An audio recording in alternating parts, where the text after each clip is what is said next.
is not just Max Keiser. Nouriel Roubini has made this point, the NYU professor who's on, many shows. Jim Rogers has made this point. Peter Lynch has made this point. He's been on your shows. Mm-hmm.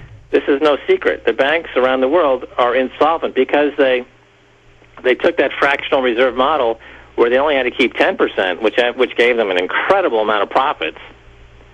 But they were so greedy that they said, we don't want to even keep 10%. We want to keep, we don't want to keep any reserves at all. We just want to have a mathematical formula that suggests the presence of a reserve under certain conditions. And they got regulators to sign off on that and say, your mathematical formula looks good to us. We'll give you an A rating. And then thus began this whole period of syndication of loans, a real syndicate like we've seen in criminal syndicate. That's why I suggest that the only way to go after these guys is to bring back RICO, which is the anti-racketeering laws, the laws that took down Mike Milken and Drexel Burnham. Because Giuliani, who was the prosecutor at the time in New York, figured out that you couldn't just attack one piece of the system because it would just move to another part of the system. You have to attack the entire system.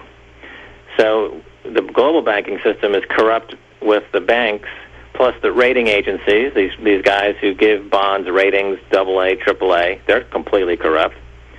You have to go after the commercial banks, the federal banks, and the analysts, and the money managers, and take them all into court at the same time under RICO and prosecute the whole bunch of them. But, of course, that would mean an acknowledgement that the banks have absolutely zero collateral. And that's what the banks know this. And remember back in the last few months of the Bush administration, Hank Paulson, who was the Treasury Secretary, basically put a gun to the Bush administration's head and said, either you give us $700 billion or we're going to blow up the banking system. That's extortion. Yeah, and they even threatened some members of Congress with martial law in the streets if they didn't pass that TARP package. That's extortion. Yeah, absolutely. That's extortion, and now it's already mushroomed to $11-12 trillion. Mm-hmm. So they're threatening. They're using the fact that they've got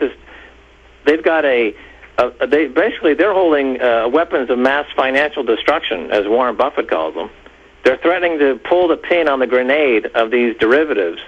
If the American people don't give them hundreds of billions of dollars, not to save the system, because the money's not going into the economy. It's not helping the economy. It's just paying off these guys' salaries.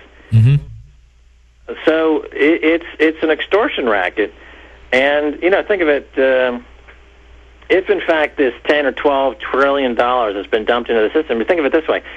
If that money was, the government could have wiped clean every credit card debt in America, every Visa debt, every MasterCard debt, every American Express debt, and just said, okay, you're getting a debt holiday. We're wiping all of your credit cards clean. Immediately, people would have started to shop again, and this crisis would have been over.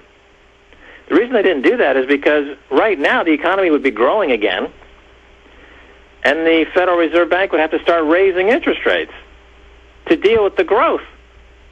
But, of course, high interest rates are the enemy of the banks who are engaging in all this backroom dealing with credit default swaps and other derivatives. They love low interest rates because they want the cost of borrowing to be as cheap as possible, so they don't like high interest rates.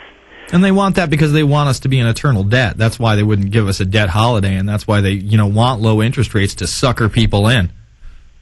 Well, yeah, pretty much. I mean, the low interest rates are great for them, but like I said, it's financial Jim Crow laws. It's not like you or I can get 1% on our loans. We're still paying 16, 17, 18%. Mm-hmm. They're getting 1% on the wholesale market from, in Japan, for example, and these other areas where you can borrow money very, very cheaply. I made a film for Al Jazeera English called Money Keiser.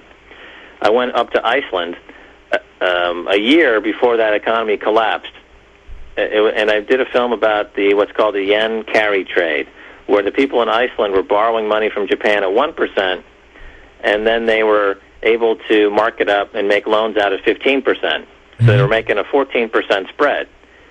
which is completely artificial and unsustainable. And I went to the bankers and I said, this is going to blow up. Within a year, your economy is going to blow up, and your currency is going to blow up. And they looked at me and they said, no, that's not going to happen, because here in Iceland, every man and woman is worth 3. We're supermen. And they weren't using it metaphorically. They weren't trying to be glib. They actually believed that they had supernatural abilities. That's how that's how delusional some people are during these bubbles. Is that people? It becomes intoxicating when you're making fast, sudden wealth syndrome. When you're making money quickly, it's very intoxicating, and you believe you're like these hedge funds. You believe you are God. Yeah, and these people are totally out of control. And they do believe they're untouchable, and in many cases it looks like they are. I don't see anybody being prosecuted for all this. Final segment on the other side with Max Keiser. MaxKeiser.com, PirateMyFilm.com. It's the Infowarrior. We'll be back after this.